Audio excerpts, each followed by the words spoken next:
ఒక అదృష్టం, ఒక దురదృష్టం. ఒకప్పుడు పిల్లలని ఆస్తిగా భావించింది కుటుంబం, సమాజం కూడా ఆస్తిగా భావించింది.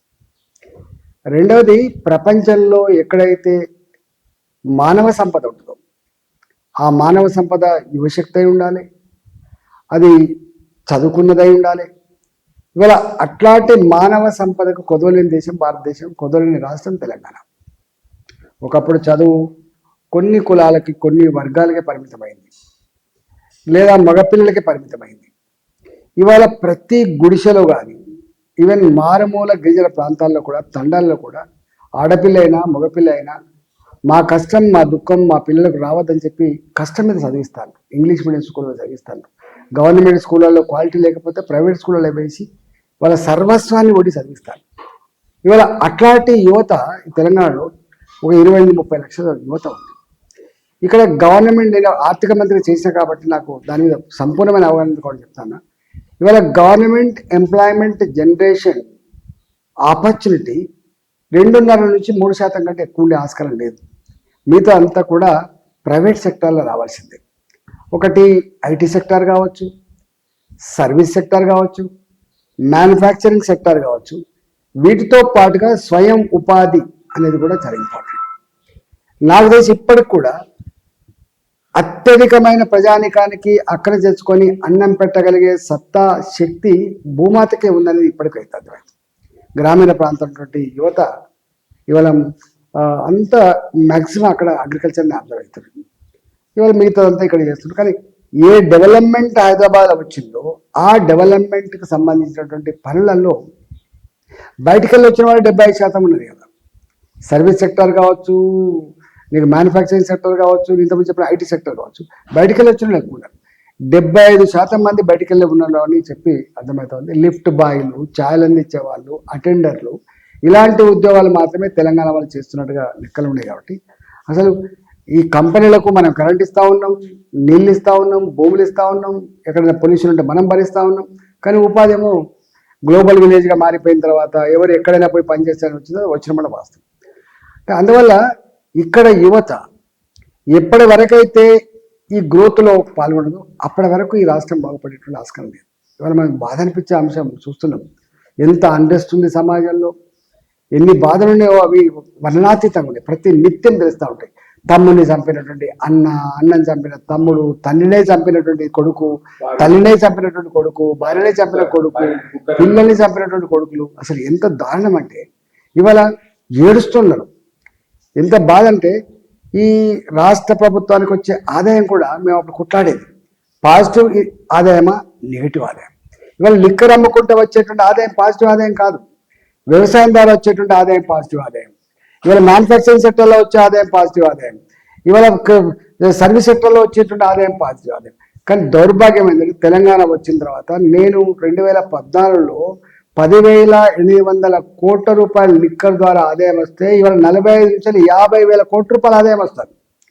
బడి పక్క ఉంటే లిక్కర్ షాపు, గుడి పక్క ఉంటే లిక్కర్ షాపు, 10 మంది మహిళలు తిరిగేటువంటి పార్కుల దగ్గర కూడా లిక్కర్ షాపులు పెట్టి ఇవాళ తాగుబోతులుగా మార్చేసి డ్రగ్స్ రాజ్యం వెళ్తున్నాయి. ఇవాళ ఎంత దారుణం అంటే పెట్రోల్ వాసన చూస్తే కూడా వారికి ఏదో అదే వస్తుందని, గంజాయి, హెరాయిన్, ఇతర టాబ్లెట్లు, చివరికి నేలకు పూసుకునేటువంటి వాటి కూడా తింటే అయితే అంటే యువత ఇవాళ అందరి గురించి మాట్లాడుతున్నాను. కానీ ఇవాళ మంచి సెటిల్ అయ్యే వాళ్ళు సెటిల్ అయిపోయారు. కానీ సెటిల్ కానటువంటి కొద్దిమంది అయితే ఇట్లాంటి వాటికి బానిసలు అయిపోయి సమాజం కనకూడని, వినకూడనటువంటి అనేక రుగ్మతలు దారితీస్తూ ఉంది. అసాంఘికమైన పద్ధతి దారితీస్తూ ఉంది. గిదా సమాజం అని చెప్పి అసహించుకునే స్థాయికి దారితీస్తూ ఉంది. అందువల్ల ఇవాళ వీళ్ళు ఉపాధి అనేటువంటి సబ్జెక్టు చాలా పెద్ద సబ్జెక్టు. వాటికి స్కిల్ డెవలప్మెంట్ సెంటర్లు పెడతాం మేము. కేసీఆర్ గారు అన్నారు ఒక మాట ఒకసారి, నా కొడుకు అమెరికాలో ఇంత గొప్ప చదువుకున్నాడు కాబట్టి ఇదంతా వచ్చిందని చెప్పి విద్యని అన్నిటికీ మూలం అంటారు. విద్య మూలం అయినప్పటికీ కూడా ఇవాళ ఎథికల్ వాల్యూస్తో కూడినటువంటి సమాజం ఇన్ఫ్లుయెన్స్ ఉంటుంది.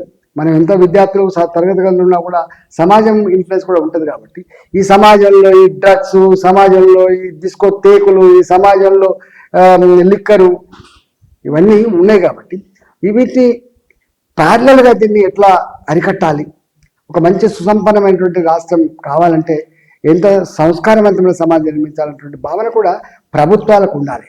ప్రభుత్వాలు కేవలం రోడ్లు వేసేవాళ్ళు, లేకపోతే బిల్డింగ్లు కట్టేవాళ్ళు, లేకపోతే బడ్జెట్ ప్రవేశపెట్టేవాళ్ళు కాదు.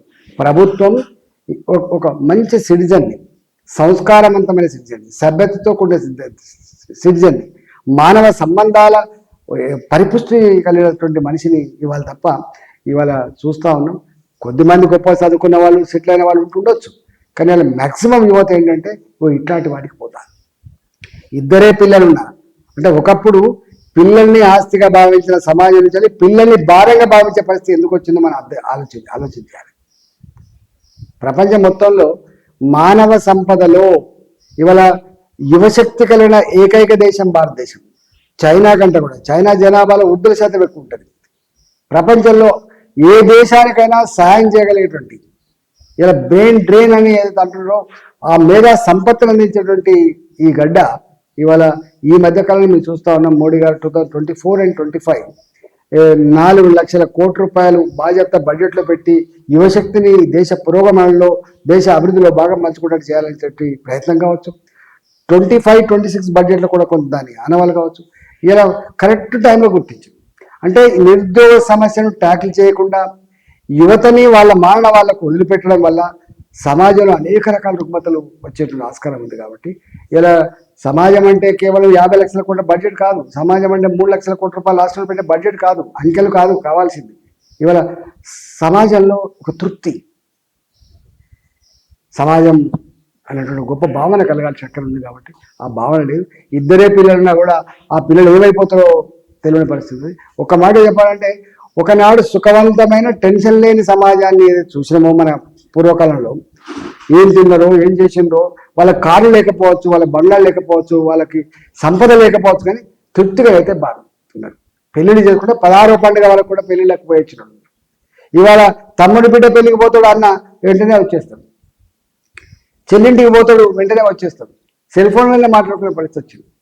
అంటే ఎక్కడో కుటుంబ వ్యవస్థలలో తేడా వచ్చినది, రక్త సంబంధాలలో తేడా వచ్చింది, మానవ సంబంధాల్లో తేడా వచ్చింది, అనేక రకాల తేడాలు వచ్చి ఇవాళ ఆ ఇద్దరికి కూడా వీళ్ళు పెళ్లి చేస్తారు, ఈ అమ్మ నాన్న పెళ్లి చేస్తారు తెలియని పరిస్థితి వచ్చింది. వాళ్ళు ఏమైపోతారో ఒక ఆందోళన వచ్చింది. అందుకని సమాజం ఇది వ్యక్తిగతమైనటువంటి టెన్షన్ కాదు. The tension everybody is facing tension today. The tension which is not individual one, the tension which is prevailed by the society. అది సమాజపరంగానే బొంబాటు చేయబడాలి తప్ప అది వ్యక్తులు బొంబాటు చేసేది కాదు. అందుకని యువతకి నేను ఒకటే అంటున్నాను, ఇవాళ నీ చేతిలో సెల్ ఫోన్ ఉంది. ఒకనాడు టీవీ వచ్చింది ఇళ్ళకు. టీవీ వస్తే కొద్ది రోజులుగా మంచిగా అనిపించింది, కొద్ది రోజుల తర్వాత పిల్లలు టీవీ చూడొద్దనే పరిస్థితికి వచ్చింది. ఎందుకంటే నేరాలు ఘోరాలు వాళ్ళ టీఆర్పీ కోసం ఇలా ఈ పిల్లలు దీన్ని చూస్తే చెడిపోతారా లేదా కాకుండా అనేక రకాలు. ఒక కుటుంబం కలిసి టీవీ చూసే పరిస్థితి లేదు. కొన్ని పద్ధతులు కుటుంబం పిల్లలతో సహా కుటుంబం కూర్చొని టీవీ చూసే పరిస్థితి లేకుండా వచ్చింది. పిల్లలు చూసే టీవీ వేరైపోయింది, తల్లిదండ్రులు చూసే టీవీ వేరైపోయింది. ఇట్లా అనేక రకాల రుగ్మతలు వచ్చినాయి. ఇవాళ టీవీ భయం అయిపోయింది. సెల్ ఫోన్ వచ్చింది. సెల్ ఫోన్ వస్తే సంబరపడ్డం ప్రపంచంలో నిమిషాలు. ఇలా ఎప్పుడు కూడా ప్రభుత్వాల యొక్క కర్తవ్యం, శాస్త్ర విజ్ఞానం వస్తుంది. ఇలా స్టార్టప్లు, తర్వాత అనేక రకాల అంకురాలు ఏదైతే అంటున్నాము మనం, ఇలా మేధో సంపత్తి అంటున్నాము, రీసెర్చ్ జరుగుతుంది అంటున్నాము.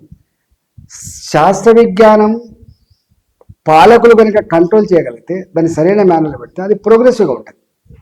శాస్త్ర విజ్ఞానాన్ని కనుక నువ్వు ఛానలైజ్ చేయకపోతే అది రిగ్రెసివ్ మేనర్లో పోతే అది నెగిటివ్ ఫలితాలు ఇస్తుంది.